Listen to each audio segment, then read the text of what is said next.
J'aime bien faire le clap. J'ai l'impression que c'est mon métier. Tu me dis?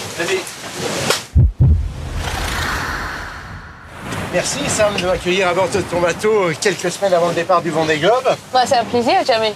Alors, il faut rappeler, c'est pas ton premier Vendée Globe. Hein. Tu as déjà participé 2 fois à la course. Une première fois sur la ligne de départ en 2008.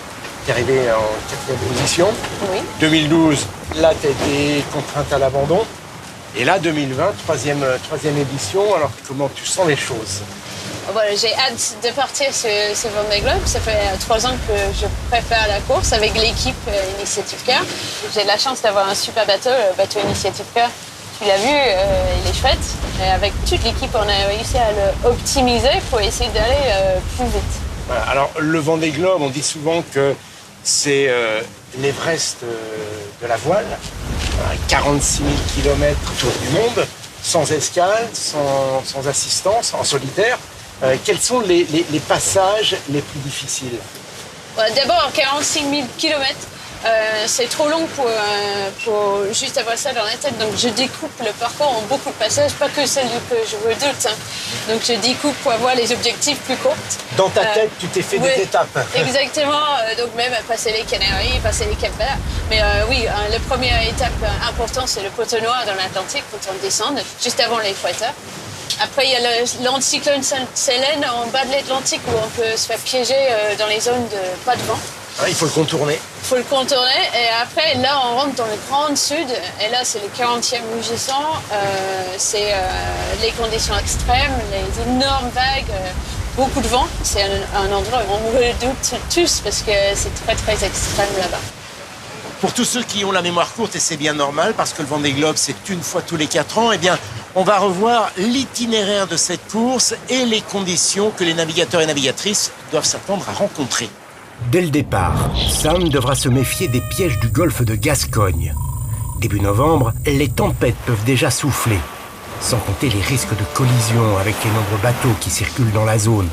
Il faut rester sur ses gardes avant de mettre le cap au sud pour attraper les alizés, ces vents intertropicaux qui soufflent d'est en ouest. Objectif, aborder l'équateur dans les meilleures dispositions. C'est ici que se trouve le cauchemar de tous les navigateurs, le poteau noir. Dans cette zone où convergent les vents, où règne une humidité tropicale, tout peut arriver. Orages violents, pluies diluviennes et même, ce qu'il y a de pire pour les marins, le calme plat. Une fois l'obstacle franchi, le casse-tête est loin d'être terminé. Il faut contourner l'anticyclone de Sainte-Hélène pour profiter des vents portants et se jeter dans l'océan Indien. Le tour du monde prend alors tout son sens puisqu'il faut contourner l'Antarctique en laissant sur sa gauche 3 caps mythiques, le cap de Bonne-Espérance en Afrique du Sud, le cap Levine en Australie et le célèbre cap Horn à la pointe du Chili. Pour limiter les risques de collision avec les icebergs qui circulent dans l'océan austral, la direction de la course a mis en place une zone d'exclusion, interdiction d'y pénétrer pour tracer une route plus directe. Passer le cap Horn, le plus dur est fait, mais pas question de se relâcher. La fatigue se fait sentir, la vigilance baisse, le bateau est éprouvé. Il faut maintenant rejoindre l'équateur en remontant au vent, à nouveau franchir le poteau noir, contourner l'anticyclone des Açores pour enfin finir, porté par les vents d'ouest, direction les Sables d'Olonne. Le départ est donc prévu le 8 novembre. À quelle date on revient pour t'accueillir à l'arrivée? Le 21 janvier. C'est extrêmement précis. Pourquoi le 21?